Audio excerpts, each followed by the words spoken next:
This is a story about an ordinary teddy bear.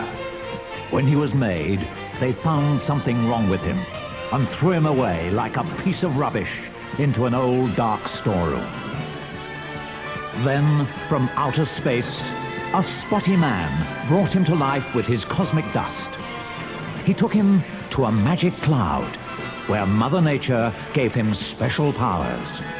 That bear became Superted.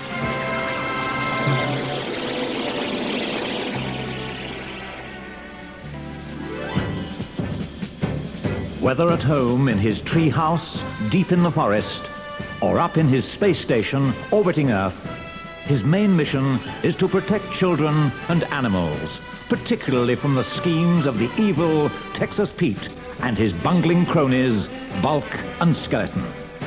Superted and his friend Spotty Man must try and outwit the terrible trio.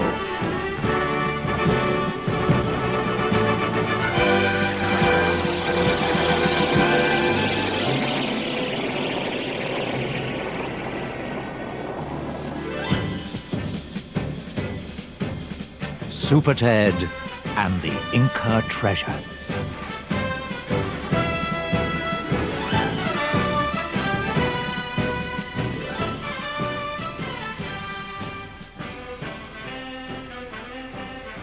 Superted and his pal Spotty Man were talking to a worried museum curator who pointed to a very old map as he spoke.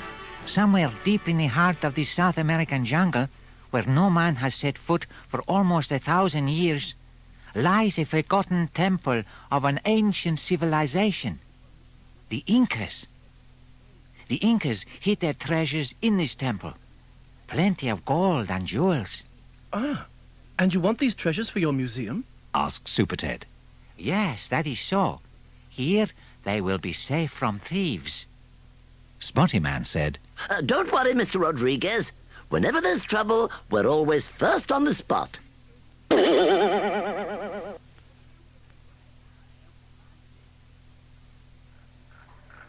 Meanwhile, deep in the jungle, Skeleton dragged a heavy canoe up a muddy riverbank. It's not fair. Why do I always get the rotten jobs? Grumbled Skeleton.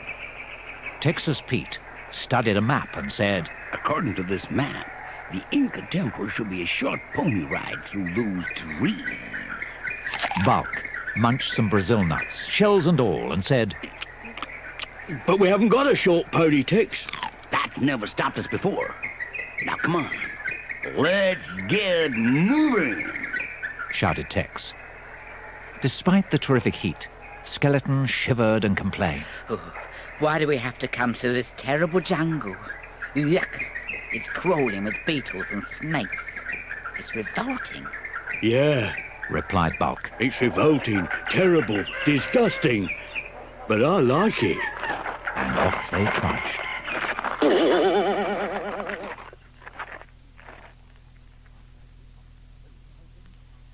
At that moment, Superted and Spotty Man came flying through the sky above them in Spotty's rocket ship.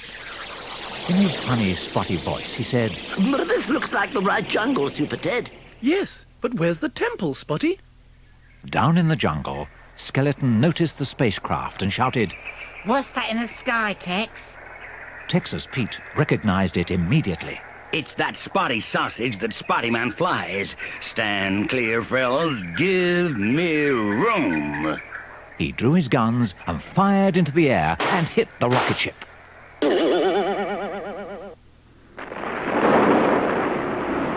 Pulsating prunes! Cried Superted. We've been hit! Bail out, Spotty! Spotty Man jumps out of the craft, realizing too late that he's forgotten both his parachute and rocket pack. Help me! Superted whispers his very secret word, which only he knows. Whoosh!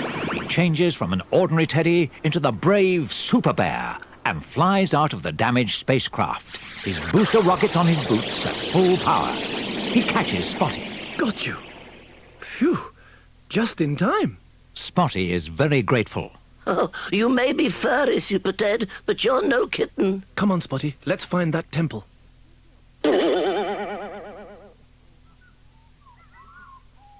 But someone has beaten them to it. Bulk, Skeleton, and Texas Pete climb up the temple steps. They're panting. The heat is terrific. A gorilla grunts as it watches them from the jungle.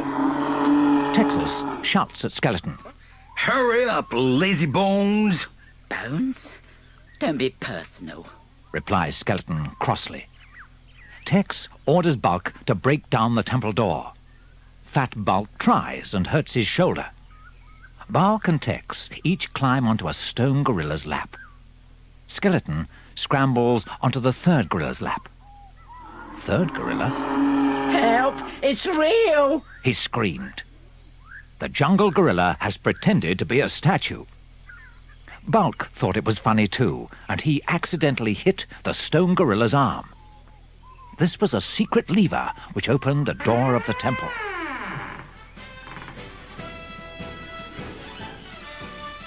When the music finishes, you can turn your cassette over.